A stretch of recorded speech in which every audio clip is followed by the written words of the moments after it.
Hi, this is Katie Pertiet from katiepertietdesigns.com. And today I want to show you one of the ways that I paint photos for my scrapbook pages. Now down below in the description, you'll see a link where you can download the template pack. It will be a layered Photoshop template of this page you see here on the screen. And there will be individual PNG files of each layer so that you can use it in other applications. And there's also a brush file included. That is what I'm going to be using to show you how I paint these photos. So first I'm going to start with a new document. I always start 3600 by 3600 RGB and a color profile of the working RGB. And I'm going to click OK. And I'm going to fill it with my background layer, and that's an option delete, and that's actually filling it with my foreground layer. I'm going to bring in my photo that I want to paint on my page. So I'm going to open, I'm going to find my photo. One of my favorite photos from our trip to Iceland. Okay, and bring it in, close that window. And I'm going to go to layer, layer mask, and hide all.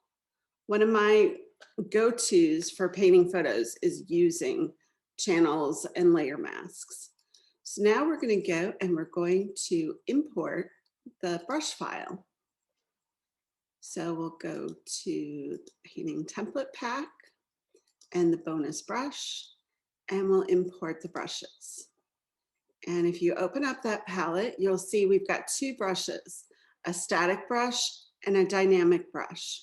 The first thing I want to do is show you how you convert a regular splash brush to a dynamic brush. So I select the brush, go to brush settings, shape dynamics, and let's see, I'm going to rotate the angle a little bit. And there's no like right or wrong or how much to rotate. It's whatever feels right. That's kind of what I go with. We're going to adjust the size, let the size jitter a little bit, but I don't want it to get too small. And then I'm going to add just a little bit of scattering. That widens it up a little bit. Go back here and increase my spacing just a tad. And then I think I'm good to go. So I'm going to make sure my foreground color is white.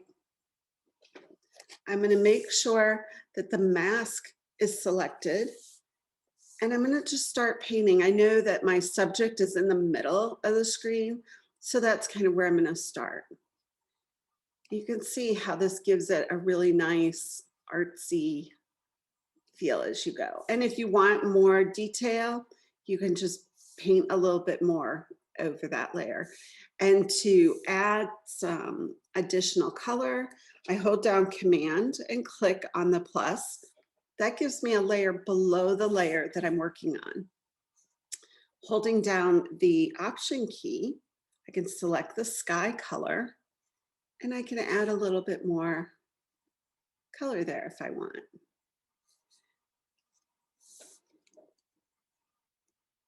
Undo that a little bit. All right. And there you've got a really nicely painted photo, and you can adjust it however you want. The nice thing about working with masks is I can go back to my brush. I can change the color to black, and that's going to start masking things out again. And I can remove some of the photo that I don't want. So you can get really selective. You could change your brush. You could put in different textures and really get creative with how you're painting your photos. All right, and I want to show you a few other techniques for painting photos. So let's open the template that I've got for you here. And this is the template that you'll find in the free download. Update, okay. Making sure that the clip to photo layer is selected. So I'm going to be bringing in a photo over this mask that's here.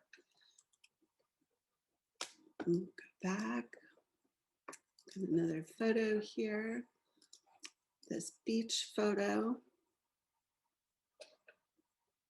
Oops, I don't know what I selected there. Let's do it again. Okay.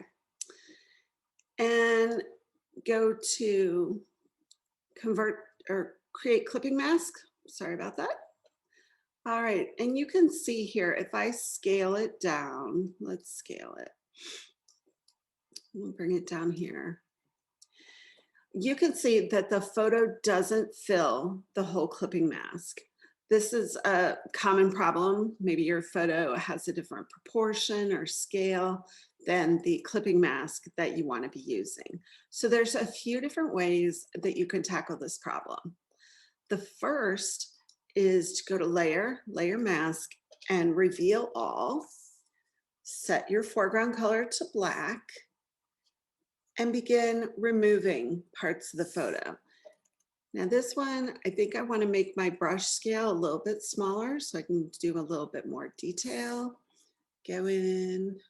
You can see I'm getting rid of the line that's up here. So we'll bring it down a little bit more. And then I want to bring back some of the photo here. I don't want the girls to disappear. And because I have the blue as the clipping mask color, it blends right into the sky color. But let's say, for instance, that I didn't want that blue. If I want this blue for my sky, I can select this paint layer, hold down Shift and Option, this on a Mac, and hit Delete. And that will change the color of the clipping mask to my foreground color. And it blends in perfectly. The other thing you could do is add, again, you're going to hold down Command and click on the plus, get another layer below, and you can do like what I was showing previously with adding some additional paint. So you can just pick up on the colors of your image and add more paint below it using the dynamic brush. Be sure you experiment with the dynamic brush and the different things that you can do. For instance, if you change your blend mode of painting to multiply, you're going to get a little bit more depth in your color and it won't be so flat.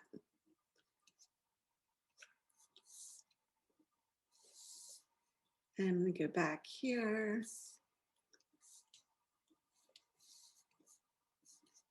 So many different things that you can do. I mean, really, the creativity, is limitless when it comes to painting photos and using masks.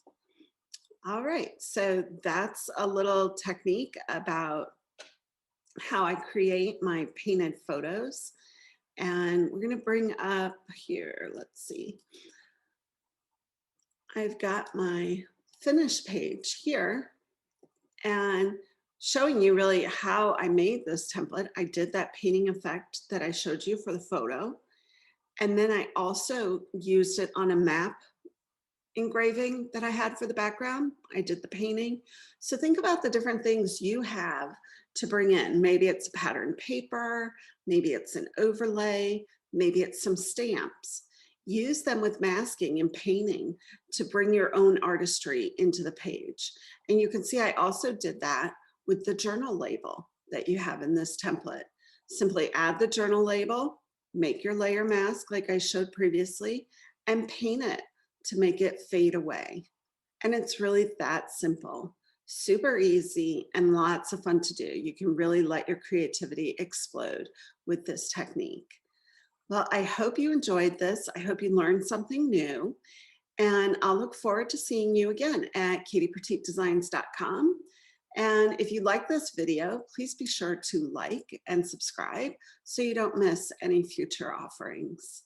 Have a great day, and I'll see you soon.